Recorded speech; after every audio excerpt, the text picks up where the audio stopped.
ठरलं.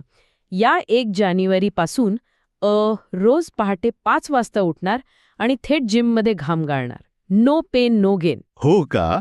आणि मग 3 जानेवारीला अलार्म वाजल्यावर स्नूज म्हणजे आपली संस्कृती आहे असं म्हणत मस्त पांघरून ओढून घेणार ना? अगदी बरोबर ओळखलत. आणि असाच फुसकाबार ठरणाऱ्या आपल्या संकल्पांचा आज आपण या सखोल चर्चेत वेध घेणार आहोत. म्हणजे आजचा आपला विषय आहे ती सुप्रसिद्ध आणि एकदम अचूक अशी मराठी म्हण, तेरड्याचा रंग 3 दिवस. हो, आणि ही म्हण म्हणजे फक्त एक जुनं वाक्य नाहीये. बरोबर. आपल्या आजूबाजूच्या लोकांच्या आणि बऱ्याचदा आपल्या स्वतःच्याही त्या अल्पजीवी उत्साहाचं हे किती अचूक वर्णन करतं हे आपण बघणार आहोत. नक्कीच.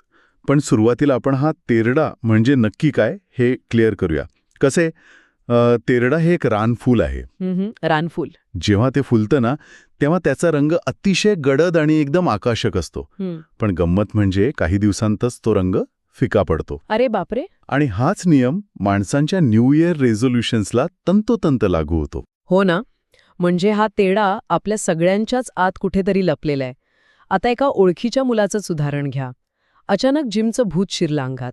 पहिल्या दिवशी नो पेन नो गेनची इंस्टाग्राम स्टोरी. बापरे. दुसऱ्या दिवशी प्रोटीन शेक आणि 5व्या दिवशी नवीन जिम बॅग. आणि 6व्या दिवशी काय? 6व्या दिवशी जिमच्या बाहेर चक्क वडापाव खाताना दिसला. हा.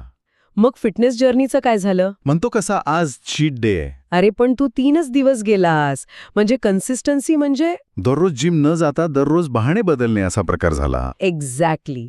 आणि आणखी एक उदाहरण सांगते. एकाने इम्पोर्ट एक्सपोर्टचा बिझनेस सुरू केला. अच्छा. 2 दिवसांनी कळलं की तो स्विगीवरून मोमोज इम्पोर्ट करून सोसायटीत एक्सपोर्ट करत होता. अरे काय सांगताय? आणि 3 दिवसात बिझनेस बंद. कारण स्वतःच सगळे मोमोज खाल्ले. एका इन्फ्लुएन्सरने तर सकाळी 4 वाजता उठण्यावर 3 रील्स बनवल्या. आणि 4थ्या दिवशी अकाउंट गायब. कारण काय? तर आईने मोबाईलचा डेटा पॅक मारला नव्हता. हे भारी होतं. पण कसं आहे, इतरांवर हसणं खूप सोपं आहे, पण आपण स्वतःही कधी ना कधी असे तेरडा झालेलो असतोच. हे मात्र अगदी 100% खरं आहे. आता माझाच अनुभव सांगते. एकदा मी ठरवलं की आता फक्त हेल्दी खायचं. बरं. 3 दिवस सॅलड, ओट्स हे सगळं खाल्लं. आणि 4थ्या दिवशी मध्यरात्री 12 वाजता. मध्यरात्री 12 वाजता? हो. फ्रीज समोर उभी राहून उरलेला कोल्ड पिझ्झा खात होते. बापरे. आणि मग? नेमक्या त्याच वेळी आई तिथे आली आणि म्हणाली की तेरड्याचा रंग 3 दिवस. आईची टायमिंग नेहमीच भारी असते बघायला गेलं तर. मला लग्नातल्या एका काकांचं उदाहरण आठवतंय. म्हणजे ते हा कोट दुबईवरून आणलाय असं मिरवत होते. हं. मग काय झालं? जेवताना सांभार थेट त्याच दुबईच्या कोटवर सांडलं आणि सगळा ॲटिट्यूड एका सेकंदात गायब. अरे देवा. किंवा तो एक मित्र ज्याने 2 दिवस स्पोकन इंग्लिश क्लास लावला. हां. आणि तिसऱ्या दिवशी? तिसऱ्या दिवशी भाजीवाल्याशी कोथिंबिरीवरून चक्क अस्सल मराठीत भांडणं दिसला. हे खूपच रिलेट होतंय. म्हणजे आपण सगळेच एकाच नावेतून प्रवास करतोय. पण इथे मला एक प्रश्न विचारायचा आहे. आपण या सुरुवातीच्या उत्साहाला सतत नावे ठेवतो. बरोबर. पण जर सुरुवातीला हा तेरड्यासारखा उत्साह नसला तर आपण नवीन काही सुरूच करणार नाही ना. म्हणजे हा इम्पल्स पूर्णपणे वाईट आहे का? हां, खूप उत्तम मुद्दा मांडलात. उत्साह अजिबात वाईट नाहीये, पण तो टिकत का नाही यामागे सायकोलॉजी आणि न्यूरोसायन्स आहे.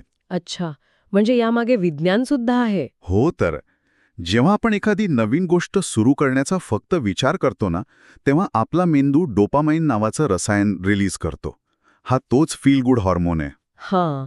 म्हणजे फक्त जिमची नवीन बॅग विकत घेतली तरी मेंदूला वाटतं आपण फिट झालो. अगदी बरोबर. आपण फक्त त्या प्लॅनिंगच्या मजेवर जगत असतो. अरे छा. पण जेव्हा प्रत्यक्षात काम करण्याची वेळ येते ना, तेव्हा मेंदूचा प्रीफ्रंटल कॉर्टेक्स ॲक्टिव्ह होतो. इथे लागते शिस्त आणि ऊर्जा. म्हणजे तिथे खरी मेहनत आहे. हो. आणि तिथेच डोपामिनचा तो सुरुवातीचा हाय संपतो आणि मग ती गोष्ट आपल्याला कंटाळवाणी वाटू लागते. तो जो रंगाचा फिका पडणे आहे ना, तो मुळात आपल्या डोपामिनचा क्रॅश असतो. हे किती लॉजिकल आहे. म्हणजे माझी ती Amazonवरून मागवलेली ॲब्डॉमिनल एक्सरसाइज मशीन. हां, त्याचं काय झालं? ती मागवताना डोपामिनची पार्टी सुरू होती. बॉक्स उघडताना वाटलं की आता माझं आयुष्यच बदलणार. आणि आता? आता ती मशीन चक्क कपडे वाळत घालायला उपयोगी पडतीये, कारण माझ्या प्रीफ्रंटल कॉर्टेक्सने हात वर केलेत. म्हणूनच खरी कमाल त्या व्यक्तीची असते जी हा डोपामिनचा क्रॅश झाल्यावरही आपलं सातत्य म्हणजे कन्सिस्टन्सी टिकून ठेवते. बरोबर. पण ह्या सगळ्या चर्चेतून जाता जाता एक वेगळाच विचार माझ्या मनात येतोय. कोणता विचार? आपण तेरड्याचा रंग याला नेहमीच अपयश मानतो. पण जर हा तेरडा फेज मुळातच एक सॅम्पलिंग फेज असेल तर? सॅम्पलिंग फेज म्हणजे नक्की काय म्हणायचं आहे? म्हणजे समजा आपण आयुष्यात 10 नवीन गोष्टी उत्साहाने सुरू करतो. त्यातल्या 9 गोष्टींमध्ये आपला तेरडा होतो, म्हणजे आपण त्या सोडून देतो. बरोबर. पण त्या नादात आपल्याला ती एक गोष्ट नक्की सापडते जी खऱ्या अर्थाने आपली आवड असते आणि तिथे आपण आपोआप टिकून राहतो. वाह! हा एक अतिशय सुंदर आणि अगदी नवा दृष्टिकोन आहे. म्हणजे प्रत्येक अल्पजीवी उत्साह हा वाया गेलेला नसून स्वतःला शोधण्याच्या प्रक्रियेचा तो एक महत्वाचा भाग असू शकतो. नक्कीच. श्रोते जेव्हा स्वतःच्या आयुष्याकडे बघतील तेव्हा त्यांनाही असे अनेक तेरडा मोमेंट्स आठवतील. हो ना, मग तो जिमचा संकल्प असेल, एखादं कडक डाएट असेल किंवा तो महागडा ऑनलाईन कोर्स ज्याचा फक्त पहिलाच व्हिडिओ पाहिला गेलाय. अगदी.